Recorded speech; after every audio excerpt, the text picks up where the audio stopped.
श्री गणेशाय नमः। श्री शिव पुराण माहात्म्य भवाब्धिमग्नम दीनम माम समुद्र भवार्णवात कर्मग्राह गृहीतांग दासोहम तव शंकर। आप संपूर्ण सिद्धांतों के झाता हैं। प्रभो, मुझसे पुराणों की कथाओं के सार तत्व का विशेष रूप से वर्णन कीजिए।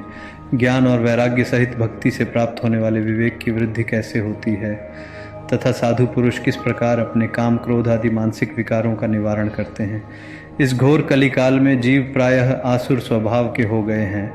उस जीव समुदाय को शुद्ध दैवी संपत्ति से युक्त बनाने के लिए सर्वश्रेष्ठ उपाय क्या है?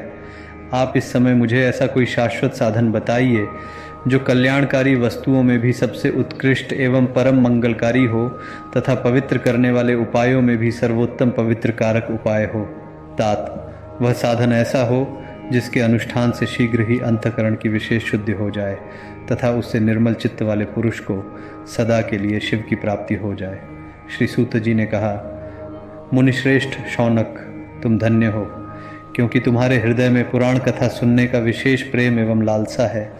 इसलिए मैं शुद्ध बुद्धि से विचार कर तुमसे परम उत्तम शास्त्र का वर्णन करता हूँ।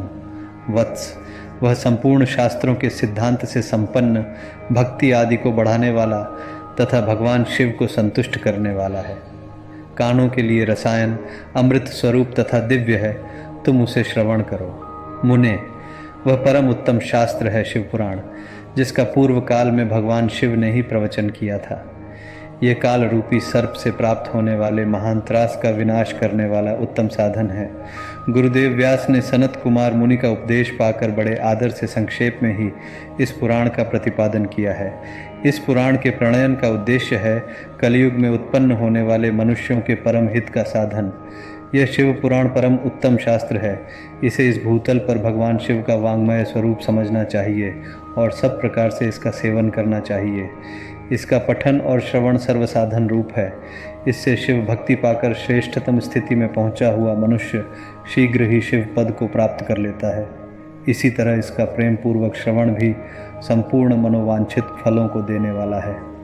भगवान शिव के इस पुराण को सुनने से मनुष्य सब पापों से मुक्त हो जाता है तथा इस जीवन में बड़े बड़े उत्कृष्ट भोगों का उपभोग करके और अंत में शिवलोक को प्राप्त कर लेता है।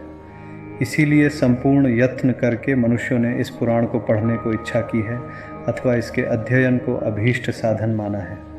यह शिव पुराण नामक ग्रंथ 24,000 श्लोकों से युक्त है। इसकी 7 संहिताएं हैं। मनुष्य को चाहिए कि वह भक्ति, ज्ञान और वैराग्य से संपन्न हो, बड़े आदर से इसका श्रवण करे। 7 संहिताओं से युक्त यह दिव्य शिव पुराण परब्रह्म परमात्मा के समान विराजमान है और सबसे उत्कृष्ट गति प्रदान करने वाला है।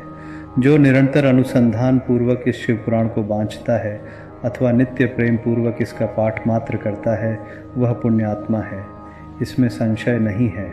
जो उत्तम बुद्धि वाला पुरुष अंतकाल में भक्ति पूर्वक इस पुराण को सुनता है, उस पर अत्यंत प्रसन्न हुए भगवान महेश्वर उसे अपना पद बाम प्रदान करते हैं।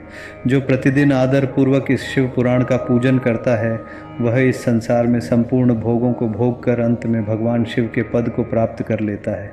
जो प्रतिदिन आलस्य रहित हो रेशमी वस्त्र आदि के वेष्टन से इस शिव पुराण का सत्कार करता है, वह सदा सुखी होता है। यह शिव पुराण निर्मल तथा भगवान शिव का सर्वस्व है। जो इहलोक और परलोक में भी सुख चाहता हो, उसे आदर के साथ प्रयत्न पूर्वक इसका सेवन करना चाहिए। यह निर्मल एवं उत्तम शिव पुराण धर्म, अर्थ, काम और मोक्ष रूप चारों पुरुषार्थों को देने वाला है। अतः सदा प्रेम पूर्वक इसका श्रवण एवं विशेष पाठ करना चाहिए।